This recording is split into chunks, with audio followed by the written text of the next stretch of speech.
Welcome to BV9 news. ముందుగా headlines చూద్దాం. తుఫాన్ పంట నష్టం అంచనాలు తప్పు అంటున్న బీఆర్ఎస్ నేత సుదర్శన్ రెడ్డి. మొక్కజొన్న కొనుగోలులో ప్రభుత్వం రైతులను ఇబ్బంది పెడుతోందని ఆరోపణ.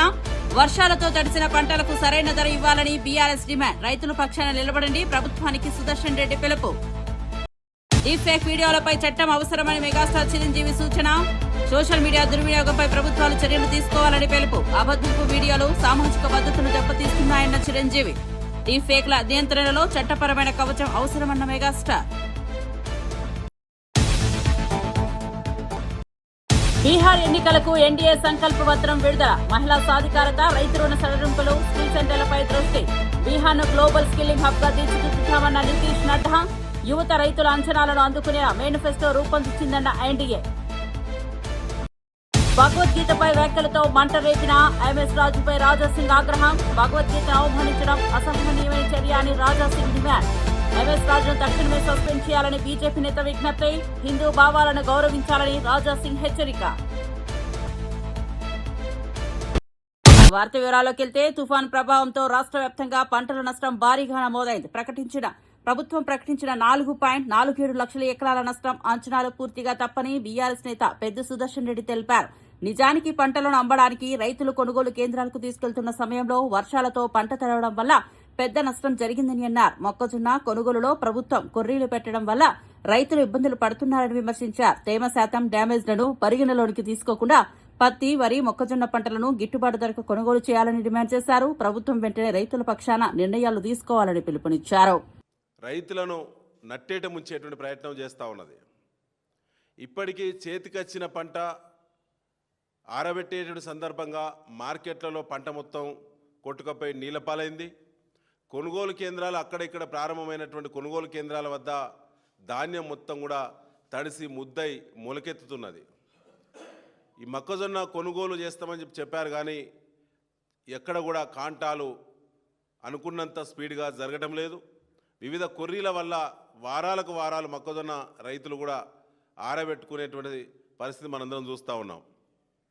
కాబట్టి తేమ శాతాన్ని పరిగణనలో తీసుకోకుండా ప్రభుత్వమే పత్తి కొనుగోలు కానీ, మొక్కజొన్న కొనుగోలు కానీ, వరిధాన్యం కొనుగోలు కానీ డ్యామేజ్ని పరిగణలో తీసుకోకుండా మద్దతు ధర కొనుగోలు చేయాలని చెప్పి బీఆర్ఎస్ పార్టీ ఈ ప్రభుత్వాన్ని డిమాండ్ చేస్తూ ఉన్నది. మాజీ మంత్రి జోగి రమేష్ ఏపీ రాజకీయాల్లో డైవర్స్ పాలిటిక్స్ జరుపుతున్నారని తీవ్ర ఆగ్రహంతో ఆరోపించారు. చంద్రబాబు నాయుడు, నారా లోకేష్ లను ప్రశ్నిస్తే తమపై తిరుగులేని దుష్ప్రచారం చేయబడుతోందని పేర్కొన్నారు.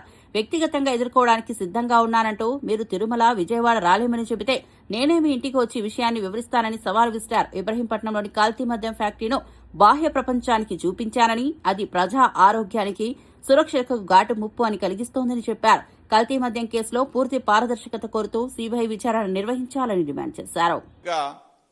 ఆ రోజున రాష్ట్ర ప్రభుత్వాన్ని, చంద్రబాబు నాయుడిని, లోకేష్ని ప్రశ్నించారు.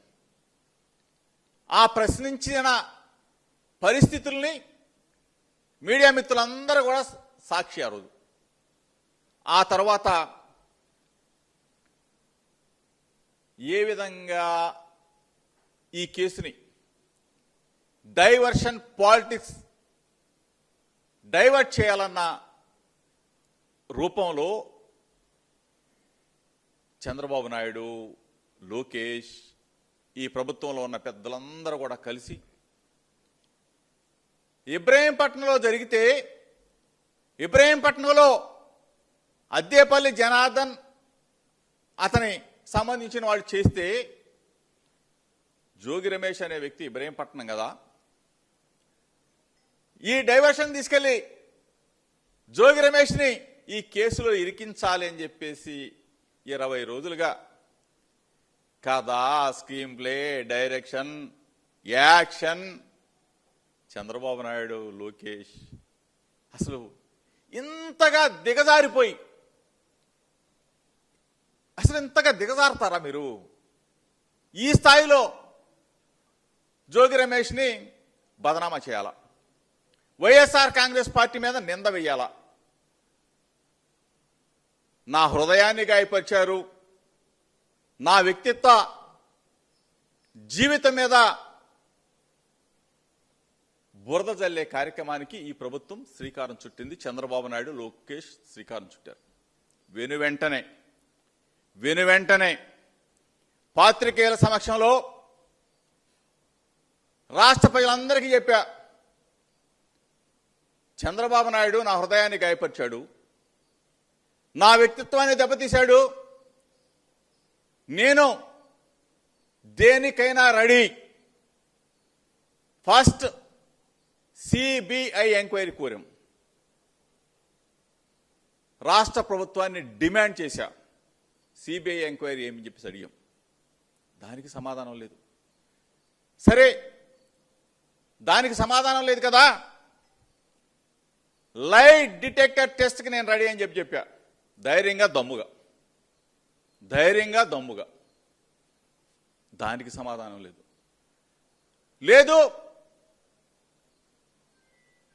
నా భార్యా బిడ్డలను తీసుకొని తిరుమల వెంకన్న సన్నిధికి వస్తా, చంద్రబాబు నాయుడు కుటుంబం, లోకేష్ కుటుంబం తిరుమల వెంకన్న సన్నిధి దగ్గరికి వచ్చి ప్రమాణం చేద్దామని చెప్పా.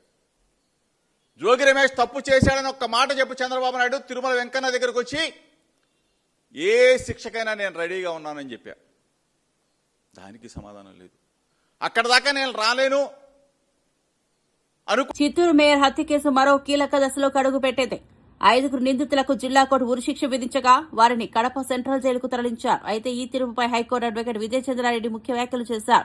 జిల్లా కోర్టు విధించిన మరో శిక్ష నిర్ధారణ కోసం హైకోర్టుకు పంపుతారని తెలిపారు. అదే సమయంలో నిందితుల హైకోర్టులో అపీల్ దాఖలు చేస్తే ఉరిశిక్ష రద్దయ్యే అవకాశాలు ఉన్నాయని పేర్కొన్నారు. హైకోర్టు సమగ్ర విచారణ అనంతరం తుది తీర్పు ఇస్తుందని, న్యాయపరమైన ప్రక్రియ ఇంకా మిగిలి ఉందని న్యాయ నిపుణులు చెబుతున్నారు. ఈ కేసు చిత్తూరులో తీవ్ర చర్చకు దారితీసింది. 2015లో జరిగిన ఈ మేయర్ మర్డర్ కేసు సంబంధించి సెషన్స్ కేసు ఇది 15వ సంవత్సరంలో జరిగింది. తర్వాత ఇన్వెస్టిగేషన్ తర్వాత ఛార్జ్ షీట్ వేశారు. దాన్ని వేసిన తర్వాత సెషన్స్ కేసు నెంబర్ 110/2016గా రిజిస్టర్ అయింది. దీంట్లో ఇది దాదాపు 136 మంది విట్నెసెస్ను నమోదు చేశారు. దాంట్లో దాదాపు 57 మంది విట్నెసెస్ని విచారించినారు. దీంట్లో ఏ కేసులు నమోదు చేశారంటే కుట్ర 120B రెడ్ విత్ 302 అంటే మర్డర్ చేయడానికి కుట్ర పన్నినట్లు. 2 ఆ కుట్ర murder in pursuance of the conspiracy, ఆ కాన్స్పిరసీని ఆధారంగా చేసుకుని మర్డర్ చేసినట్లు. దీంట్లో వచ్చి మేయర్ అనురాధ గారు, అప్పటి మేయర్, తర్వాత ఆమె భర్త కటారి మోహన్ గారు, తర్వాత ఇంకొక అతను సతీష్ అనే అతను గాయపడ్డాడు. కటారి మోహన్, అనురాధ గారు చనిపోయినారు. ఇది దాదాపు చాలా పెండింగ్ తర్వాత సుప్రీంకోర్టు దీని మీద చర్య తీసుకుని త్వరగా జరపాలనిపించిన తర్వాత 2022లో ఇది యాక్చువల్గా 2022లో ఇది ట్రయల్ కమెన్స్ అయింది. చాలా ట్రయల్ కమెన్స్ అయిన తర్వాత మొన్న 24వ తేదీ గౌరవనీయులైన జడ్జి గారు 9th ADJ గారు దీంట్లో మొత్తం ముద్దాయిలు వచ్చి 23 మంది. 23 మందిలో ఒకరు ముందుగానే డిశ్చార్జ్ అయిపోయారు, కాసారం రమేష్. తర్వాత ఇంకొక అతను శ్రీనివాసాచార్య అతను చనిపోయాడు. మిగతా వాళ్ళల్లో మొత్తం 21 మెంబర్స్ని అక్విట్ చేశారు అన్ని ఛార్జెస్. దీంట్లో ఏమనంటే conspiracy, murder, 300 attempt murder, arms act absconding, next ఇంకోటి వచ్చి ఈ నిందితులకు హార్బరింగ్. ఇన్ని కేసులు నమోదు చేశారు. అన్ని కేసులు కొట్టేసి చిట్ట చివరికి 5 మందికి అంటే శ్రీరామ్ చంద్రశేఖర్ అలియాస్ చింటూ, నెక్స్ట్ వచ్చి Venkatachalapathi from Mulabadal, next A3 Jayaprakash Reddy, A4 Manjunath, A5 వచ్చి వెంకటేష్. వీళ్ళ 5 మందికి కన్విక్షన్ ఇచ్చారు 2024 అది 24వ తేదీ. తర్వాత దీనిపైన ఎటువంటి సెంటెన్స్ చెప్పాలా, శిక్ష ఏమి విధించాలనే దానికి 2 రోజులుగా మొత్తం జరిగింది, ప్రాసెస్ అంతా జరిగింది. నిన్న ఆర్గ్యుమెంట్స్ విన్నారు. పబ్లిక్ ప్రాసిక్యూటర్ గారు వీళ్ళకి డెత్ పెనాల్టీ వేయాలని చెప్పి ఆర్గ్యూ చేశారు. నేను డెత్ పెనాల్టీ వేసే కేసు కాదు, ఇది it is not a rarest of rare case, అర్థమైందా అని మేము ఆర్గ్యూ చేశాము. ఈరోజు తుది తీర్పు జడ్జి గారు వెలువరించినారు. తెలుస్తూ వాళ్ళకి హ్యాంగింగ్ ఇచ్చారు, ఉరి టిల్ డెత్ ఇచ్చారు. వాళ్ళని ఇప్పుడు వాళ్ళకి దీన్ని డిస్ట్రిక్ట్ కోర్టు చెప్పిన తర్వాత ప్రొసీజర్ ప్రకారము కన్ఫర్మేషన్కి హైకోర్టుకు పంపిస్తారు. హైకోర్టుకు పోయిన తర్వాత హైకోర్టు కన్ఫర్మేషన్ వింటుంది. ఈరోజు సబబేనా, ఈ ఉరి శిక్ష విధించడం సబబేనా అని. అదేవిధంగా అక్యూజ్డ్ కూడా అప్పీల్కి పోయేదానికి అవకాశం ఉంది. వాళ్ళు పోతారన్నమాట. అంతవరకు వీళ్ళు ఏం చేస్తారు, ఆ డెత్ సెంటెన్సెస్ విధించిన ఖైదీలుగా సెంట్రల్ ప్రిజన్లో ప్రాబబుల్గా కడప సెంట్రల్ ప్రిజన్లో వీళ్ళని ఉంచుతారనమాట. ఉంచిన తర్వాత ఆ డెత్ సెంటెన్స్ అయినంత వరకు వాళ్ళు కడప ప్రిజన్లోనే ఉంటారు. ఇది తర్వాత ఇప్పుడు హైకోర్టు చేతుల్లో ఉంది. గీత వ్యాఖ్యలపై ఎమ్మెల్యే రాజాసింగ్ తీవ్ర వ్యాఖ్యలు చేశారు. టీటీడీ బోర్డు సభ్యులు నియమించే ముందు మతపరమైన అభిప్రాయాలు ఉన్నాయా లేదా అని పరిశీలించాలని సూచించారు. భగవద్గీతను అవమానించడం తగదని, తక్షణం ఎంఎస్ రాజును సస్పెండ్ చేయాలని డిమాండ్ చేశారు. హిందూ భావాలను గౌరవించాలని ఆయన పిలుపునిచ్చారు. భగవద్గీత ఉపయోగమే లేదు ఆ విధంగా ఆయన కామెంట్ చేస్తుండు. నేను మా చంద్రబాబు నాయుడు గారికి ఒక రిక్వెస్ట్ చేయాలనుకుంటున్నాను. ఏ వ్యక్తికి, ఏ రాజకీయ నేతలకి టీటీడీ బోర్డు మెంబర్ పెట్టొచ్చా ఒకసారి మీరు చూడాలి. అదేవిధంగా టీటీడీ బోర్డు మెంబర్ పెట్టే ముందు ఆ వ్యక్తిలో ధర్మం పట్ల అభిమానం ఉందా లేదా, మర్యాద ఉందా లేదా, హిందూ ధర్మం పట్ల ఆ వ్యక్తికి నాలెడ్జ్ ఉందా లేదా ఒక్కసారి చూసిన తర్వాతనే టీటీడీ బోర్డు మెంబర్ ఇవ్వాలని మా నాయుడు గారికి నా ఒక నివేదిక. అదేవిధంగా ఇట్లాంటి బుద్ధి లేని వ్యక్తులు, ఎమ్మెల్యేలు ఇంకా ఎంతమంది టీడీపీలో ఉన్నారు, ఎమ్మెల్యేస్ కానీ, ఎంపీస్ కానీ, ఎమ్మెల్సీస్ కానీ, మినిస్టర్ కానీ, దానిపైన కూడా ఒక మా నాయుడు గారు సర్వే చేసుకుంటే చాలా బాగుంటుందని నేను అనుకుంటున్నాను. ఎందుకంటే ఏది నోరుకు వస్తే అది మాట్లాడుతున్నారు మా ధర్మం పట్ల, మా భగవద్గీత పట్ల. అది చాలా తప్పు. ఈ ఎమ్మెల్యే పైన మీరు చర్యలు తీసుకోవాలి, ఈయనకి సస్పెండ్ చేయాలని మా నాయుడు గారికి నేను రిక్వెస్ట్ చేస్తున్నాను. మళ్ళొక్కసారి భగవద్గీత పైన కానీ, హిందూ ధర్మం పైన కానీ ఎవరు కూడా కామెంట్ చేయకుండా ఈ ఎంఎస్ రాజు పైన మీరు చర్యలు తీసుకుంటే చాలా బాగుంటుందని నేను అనుకుంటున్నాను. పశ్చిమ నియోజకవర్గ ఎమ్మెల్యే గల్లామాధవి అధికారుల తీరుపై ఘాటుగా స్పందించారు. తన నియోజకవర్గంలో తనకు తెలియకుండా కార్యక్రమాలు చేపడుతున్నారని ఆగ్రహం వ్యక్తం చేశారు. అధికారుల తీరులో విభజించి పాలించే ధోరణి ఉందని విమర్శించారు. అనేకసార్లు చెప్పినా మార్పు రాలేదని అన్నారు. ప్రజా అభివృద్ది పట్ల నిర్లక్ష్యం ప్రదర్శించే అధికారులను తక్షణమే తేల్చాలని గల్లామాధవి డిమాండ్ చేశారు. ప్రభావిత ప్రాంతాల నుంచి ఇబ్బందికరంగా ఉన్న వాళ్ళందరికీ, రీహాబిలిటేషన్ సెంటర్స్లో ఉన్న వాళ్ళందరికీ కూడా రాష్ట్ర ప్రభుత్వ దిశానిర్దేశం మేరకు అత్యవసర సరుకులన్నీ కూడా పంపిణీ చేయడం జరిగింది. ఈ నేపథ్యంలో గుంటూరు పశ్చిమలో కూడా ఒక కేంద్రాన్ని ఏర్పాటు చేసి అక్కడ మా ద్వారా పంపిణీ కార్యక్రమాన్ని చేపట్టారు. అదేవిధంగా ఇతర నియోజకవర్గాల్లో కూడా ఈ యొక్క కార్యక్రమాన్ని చేపట్టడం జరిగింది. అయితే ఈ కార్యక్రమాల్లో ప్రధానంగా మేము గమనించింది ఏంటంటే, ఇది ఈస్ట్లో జరిగిన ప్రజా పంపిణీ, నిన్న ఇదేమో వెస్ట్లో జరిగిన ప్రజా పంపిణీ.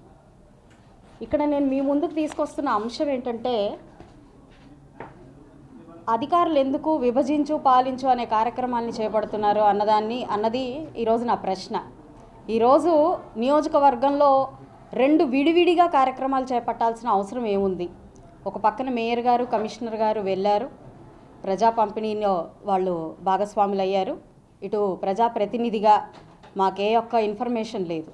అదేవిధంగా మాకు ఒక డైరెక్షన్ ఇచ్చారు, మాకు ఒక కేంద్రం దగ్గర ఈ ప్రజా పంపిణీ చేయాలి అని అడిగారు.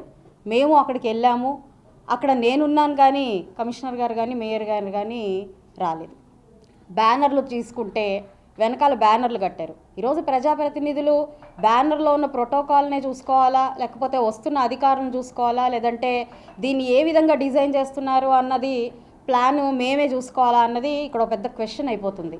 మరి ఆ రోజు మేమున్న నిన్నటి రోజున ఉన్న హడావిడిలో అక్కడ ఎలా ఏర్పాట్లు జరిగాయి, ఏం ఏర్పాట్లు జరిగాయి, ఎవరికి ఇన్ఫర్మేషన్ అందింది, ఎవరికి ఇన్ఫర్మేషన్ తెలీదు అన్న సంగతి ప్రజాప్రతినిధులుగా మాకు ఐడియా ఉండదు. కానీ కార్యక్రమం అయిపోయిన తర్వాత మాత్రం సామాజిక మాధ్యమాల్లో అనేక రకాలైన పోస్టులు, అనేక రకాలైన ఫోటోలు మనకి తిరుగుతూ ఉన్నాయి. వాటిల్లో భాగంగానే ఈరోజు ఇవి నేను చూసినప్పుడు చాలా చాలా ఇబ్బందిగా, చాలా బాధగా అనిపించింది నాకు. ఇలా 2 సార్లు విడివిడిగా ఏర్పాటు చేయడానికి కారణం ఏంటి? అదేవిధంగా బ్యానర్లో మేయర్ గారు పంపిణీ చేస్తున్న బ్యానర్లో ఎంపీ గారు కానీ స్థానిక ఎమ్మెల్యే గారు కానీ లేరు. అదేవిధంగా నేను పంపిణీ చేస్తున్న బ్యానర్లో మోడీ గారు కానీ నగర మేయర్ గారు కానీ లేదంటే అక్కడ ఉన్న లోకల్ లీడర్లు కానీ ఎక్కడ కూడా మనకి ఆ ఫోటోలు కనిపించట్లేదు. అంటే ఏ మెసేజ్ మనకి ఈ అధికారులు అందరూ ఇవ్వదలుచుకున్నారో నాకు ఈరోజు వారి దగ్గర నుంచి నేను ఒక సమాధానాన్ని కోరుకుంటున్నాను.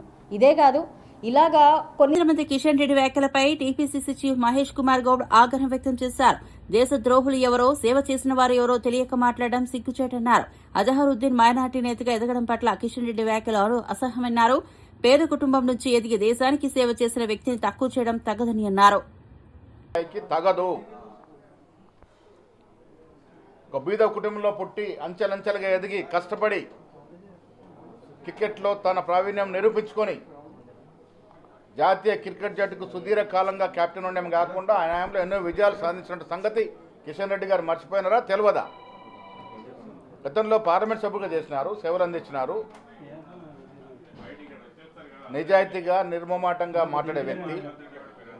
ఇలా క్రీడా ప్రపంచాన్ని కాకుండా మైనార్టీలో కూడా ప్రేరేపించిన వ్యక్తికి క్యాబినెట్లో అవకాశం ఇస్తే ఇంత విషయం, ఇంత అక్కసు ఎందుకు కక్కుతా ఉన్నారు? తెలంగాణ కానీ ఆనాడు సమైక్య ఆంధ్రప్రదేశ్ చరిత్రలో కానీ 2 ముగ్గురేసి మైనార్టీలు మంత్రివర్గం ఉన్నట్టు సందర్భాలు ఉన్నాయి. ఇవాళ మొదటి క్యాబినెట్లో ఇవ్వాల్సి ఉన్నప్పటికీ కూడా ఎమ్మెల్యేలు ఓడిపోవడం వల్ల ఇవ్వలేకపోయినాం. ఇవాళ ఇస్తా ఉన్నాం. దానికి అంత బాధ ఎందుకని అడుగుతా ఉన్నాం. అజరుద్దీన్ గారిని క్యాబినెట్ తీసుకోవడం వల్ల మైనార్టీలకి సంక్షేమం అభివృద్ధి చేరడంలో కొంత సులభం అవుతుందని ఉద్దేశంతో వారు తీసుకుంటా ఉన్నాం. BRS working president KTR Jubilee Hills ఉప ఎన్నికలో మాగంటి సునీత ఖచ్చితంగా గెలుస్తారని ధైర్యంగా ప్రకటించారు. మరో 500 రోజుల్లో కేసీఆర్ ప్రభుత్వం తిరిగి వస్తుందనే నమ్మకంతో చెప్పారు. ప్రజల మద్దతు బీఆర్ఎస్ కే ఉందని పేర్కొన్నారు. ప్రభుత్వం చేసిన అభివృద్ధి పనుల ఫలితంగా ప్రజలు మళ్లీ విశ్వాసం చూపుతారని కేటీఆర్ ధైర్యంగా చెప్పారు. ఎక్కువ టైం ఏం లేదు. చూస్తుంటే పోతాయి. 500 రోజులు కళ్ళు మూసుకొని తెరిచే లోపల పోతాయి. మీరు ఎవ్వడు, ఏ రౌడీగాడు, ఏ గుండగానికి భయపడే అక్కర్లేదు. మనం 14 నవంబర్ రోజు బరాబర్ మళ్ళా గోపీనాథ్ భార్య మాగంటి సునీతనే గెలుస్తారు. ఏఐసీసీ అధ్యక్షుడు మల్లికార్జున ఖర్గే ఆర్ఎస్ఎస్ పై తీవ్ర వ్యాఖ్యలు చేశారు. దేశంలో అల్లర్లు, హింసకు కారణం ఆ సంస్థేనని ఆరోపించారు. పటేల్ ఆశయాలను నిజంగా గౌరవిస్తే మోదీ ప్రభుత్వం వెంటనే ఆర్ఎస్ఎస్ ని బ్యాన్ చేయాలని డిమాండ్ చేశారు. దేశ ఐక్యతను కాపాడే బాధ్యత ప్రతి నాయకుడి మీద ఉందని ఖర్గే తెలిపారు. ఆయన వ్యాఖ్యలు ప్రస్తుతం రాజకీయ వర్గాల్లో చర్చనీయాంశంగా మారాయి.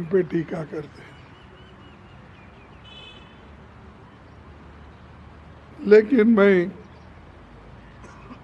सरदार पटेल जी के भाषा में अगर कहूँ, गांधी जी की मृत्यु पर आरएसएस वालों ने जो हर्ष प्रकट किया और मिठाई बांटी, उससे ये विरोध और भी बढ़ गया. इन हालात में सरकार की आरएसएस के खिलाफ कदम उठाने के अलावा कोई और रास्ता नहीं बचा था.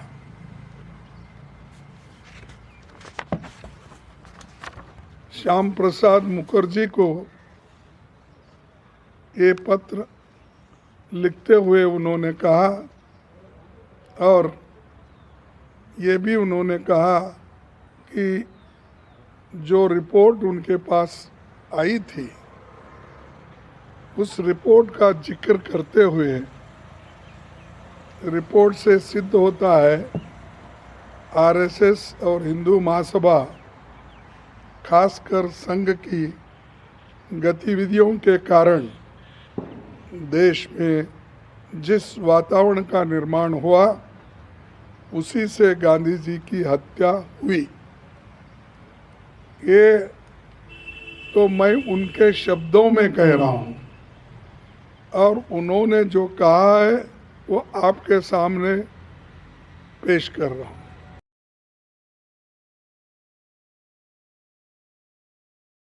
సినీ నటుడు మెగాస్టార్ చిరంజీవి డీప్ ఫేక్ వీడియోలపై చట్టపరమైన చర్యలు తీసుకోవాల్సిన అవసరాన్ని ప్రస్తావించారు.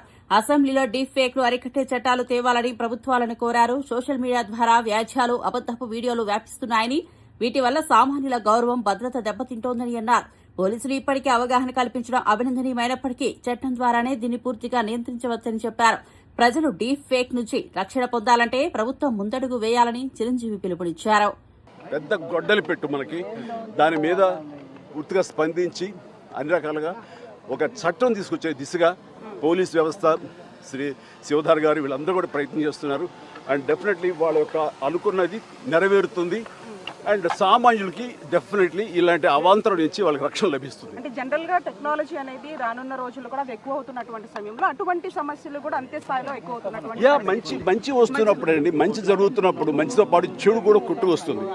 మనం చేస్తే ఫిల్టర్స్ ఏర్పరచుకోవాలి. దానికి మన వ్యవస్థలు ఉన్నాయి. ముఖ్యంగా ప్రధానంగా పోలీస్ వ్యవస్థ ఖచ్చితంగా వాళ్ళు they will do there best to overcome these problems. But we have to welcome the technology, advance technology ఎప్పుడు మనం వెల్కమ్ చేయాలి. ఈ వెల్కమ్ చేసే దాంట్లో బై ప్రోడక్ట్ కొంచెం బ్యాడ్ కూడా వస్తుంది. దాన్ని ఎలా ప్రక్షాళన చేయాలని దాని మీద వాళ్ళు పూర్తి స్థాయి దృష్టి పెట్టారు. దీనికి ప్రభుత్వాలు కూడా సహకరిస్తాయి. వాళ్ళు డెఫినెట్గా అసెంబ్లీలో చట్టాలు తీసుకొస్తారు. వాళ్ళ స్ట్రాంగ్గా ఉంటారు. ఇంక ఇలాంటివి ఆటలు కొనసాగనివి కూడా చేస్తారు. Thank you. I strongly believe. Bihar assembly ఎన్నికల ముందు ఎన్డీఏ కూటమి తమ ఎన్నికల మేనిఫెస్టోను విడుదల చేసింది. జేపీ నడ్డా, నితీష్ కుమార్, చిరాగ్ పాశ్వాన్ తదితరులు పాట్నాలో పాల్గొన్నారు. కోటి ఉద్యోగాలు, మహిళా సాధికారత, రైతులకు రుణ సడలింపులు, యువతకు స్కిల్ సెంటర్లు ఏర్పాటు వంటి ముఖ్య హామీలను ప్రకటించారు. ప్రతి జిల్లాలో మెగా స్కిల్ సెంటర్లు ఏర్పాటు చేసి బీహార్ను గ్లోబల్ స్కిల్లింగ్ హబ్ గా మార్చుతామని హామీ ఇచ్చారు. పేదల సంక్షేమం, రైతు అభివృద్ది, పారిశ్రామిక వృద్ది ప్రధాన లక్ష్యాలుగా పేర్కొన్నారు. ఈ మేనిఫెస్టోతో యువతలో ఎన్డీఏపై ఆశలు పెరుగుతున్నాయి.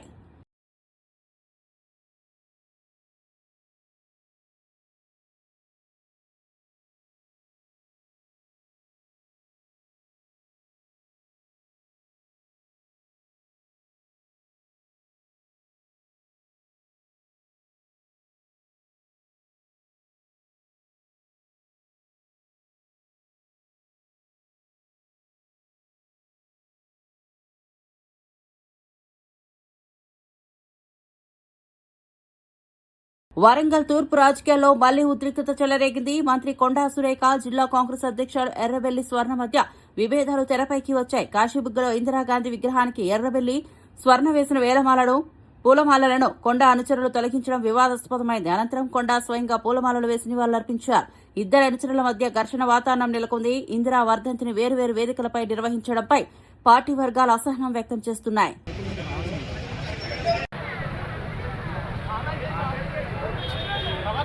అట్లా తీస్తారా?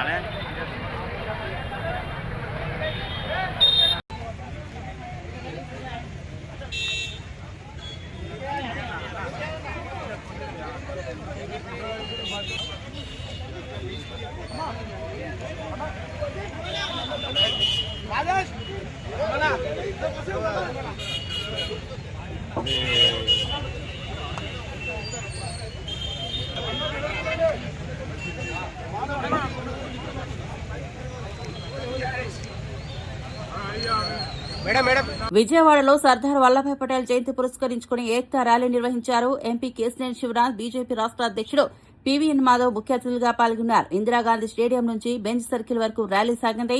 దేశ ఏకత్వం పట్ల ప్రజల్లో అవగాహన కల్పించడమే ఈ ర్యాలీ ఉద్దేశమని తెలిపారు. పటేల్ ధైర్యం, నాయకత్వం స్ఫూర్తిగా నిలిచిందని పేర్కొన్నారు.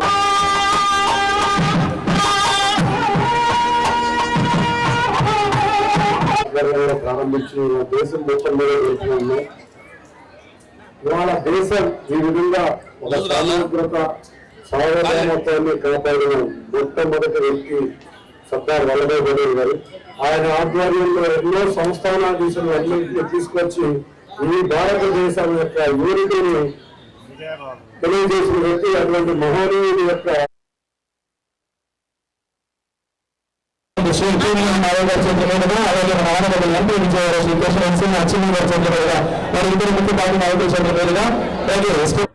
తెలంగాణలో మాజీ క్రికెటర్ మహమ్మద్ అజహరుద్దీన్ మంత్రి పదవికి ప్రమాణ స్వీకారం చేశారు. రాజ్భవన్లో గవర్నర్ సమక్షంలో సీఎం రేవంత్ రెడ్డి ఆయనతో ప్రమాణం చేయించారు. మైనార్టీ ప్రాతినిధ్యాన్ని బలోపేతం చేయాలనే ఉద్దేశంతో అజహరుద్దీన్ కి అవకాశం కల్పించారు. ఆయనకు మైనార్టీ సంక్షేమ శాఖ అప్పగించే అవకాశం ఉన్నట్లు సమాచారం. అజహరుద్దీన్ నియామకంతో కేబినెట్ లో సమతౌల్యం నెలకొననుంది. True faith and allegiance to the Constitution of India as by law established, that I will uphold the sovereignty and integrity of India, that I will faithfully and conscientiously discharge my duties as Minister for the state of Telangana, and that I will do right to all manner of people in accordance with the Constitution and the law without fear or favor, affection or ill will. I, Muhammad Azharuddin, do swear in the name of Allah that I will not directly or indirectly communicate or reveal to any person or persons any matter which shall be brought under my consideration or shall become known to me as Minister for the state of Telangana, except as may be required for the due discharge of my duties as such Minister. Jai Telangana, Jai Hind.